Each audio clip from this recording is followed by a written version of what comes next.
It's about 8:15. It's a Saturday night.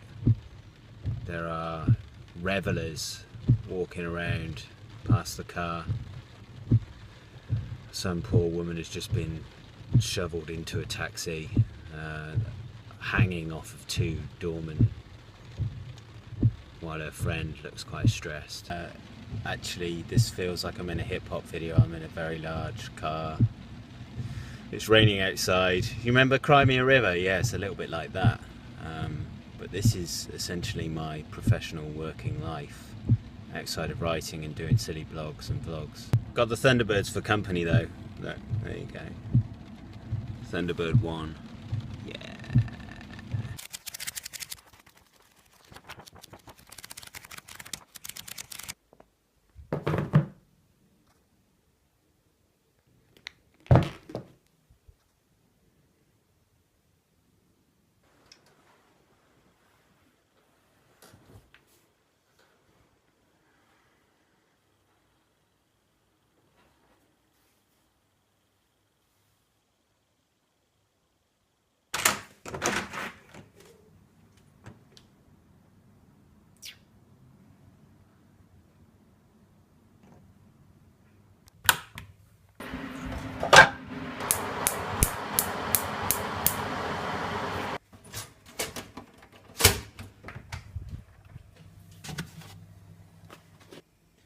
Medium, because I worry about the little chickens' bums.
the wine in shot? Yes. Okay. I'm going to keep the wine in shot because some time has passed and we've had some wine, so I don't know how cogent I'm going to be. Okay, so today I'm going to be reviewing, or not reviewing, but sort of like going over this, the Star Wars Galactic Atlas, which is a children's book, obviously, but as you know, for reasons that I guess I'm going to go into later on, I think that it's sort of a thing that maybe we should have a look at because it's kind of fun.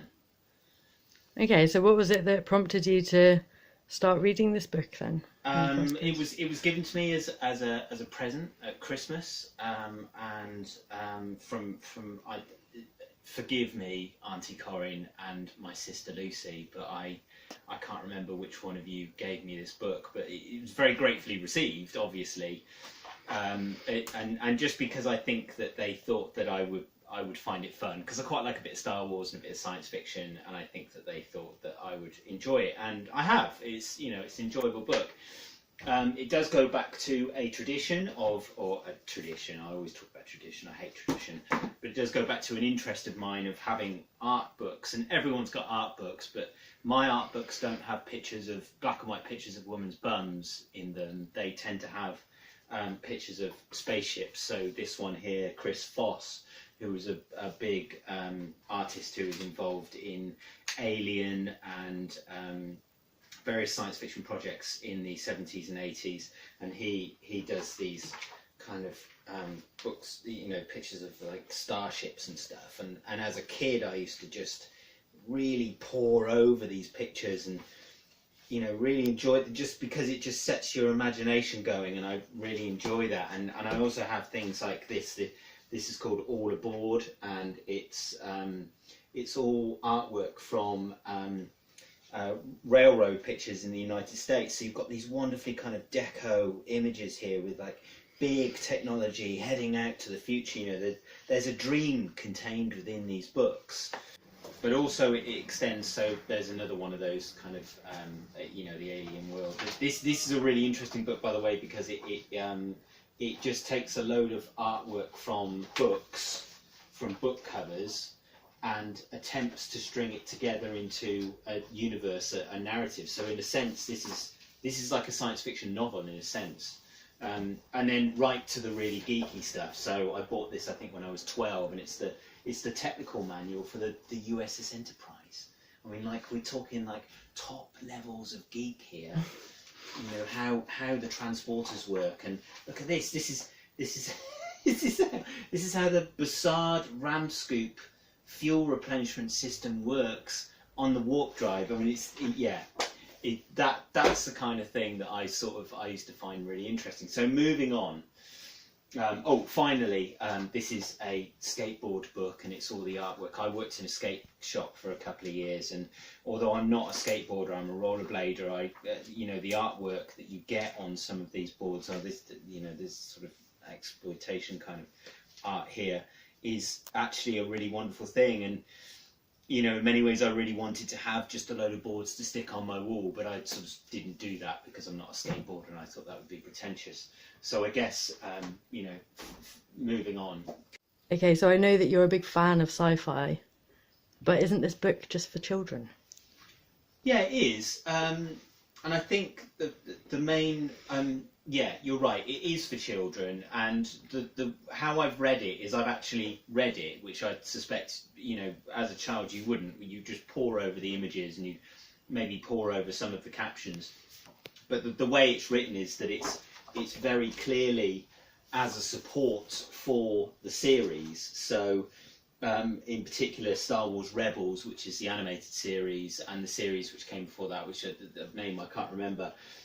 So there's all the things that happened at these various battles. So this is obviously a breakdown of what happened at the Battle of Endor, which is the second star. It's not a Star Destroyer. It's something else, isn't it? Whatever it's called. And here we are firing here. So what I really love about it is you get all these little graphics of like all the little townships and stuff. And shall I zoom in so we can see? Yeah, if you want to, yeah. So And if we can, so here we are. This is Coruscant, which is the city planet, which I imagine is very heavily based on Trantor, which is the city planet in the Foundation series by Isaac Asimov. And you've got all of the, all of this kind of intricacy of all these towers and stuff. And I don't know how long that took to draw, but I love just looking at it and just seeing all the different towers and all the different skyways and all this kind of stuff. And yeah, that's the attraction of this kind of book for me. Okay, so being an adult, how do you feel when you read this book? Do you feel joyfully childish, or do you feel silly? I do feel joyfully childish, yeah. And I think that that's a really important thing to have in adult life, because so much of adult life is sober and, well, we've got wine right now, but what I mean by that is serious. And I think that it's really important to exercise your imagination. And I think books like this, although maybe I'll get to this later, I don't necessarily think that this is a particularly good example of that. But I do think that art books, science fiction art books or science fantasy art or fantasy art books or all those kinds of things, they exercise the imagination. And I think that that's a really important thing to have and to do in adult life, because you need that. You need your imagination. It gives you joy. So I suppose you've just answered my last question, actually, but you would recommend this for adults as well as kids? Actually, I wouldn't. Oh. And the reason why that is because this book heavily, this book is more like something which goes with watching the films or watching the cartoon series. And I think that a lot of it is about that, really. A lot of it has it sort of heavily it doesn't really give you anything extra. And I don't actually think that even though the quality of the drawings is very nice, it doesn't really exercise your imagination in any kind of way, because all it does is show the stuff which relates to stuff that you've already seen in the series or in the films. You don't see anything extra. So, go and watch the films if that's what you like to do. But in this, it doesn't really. It's not.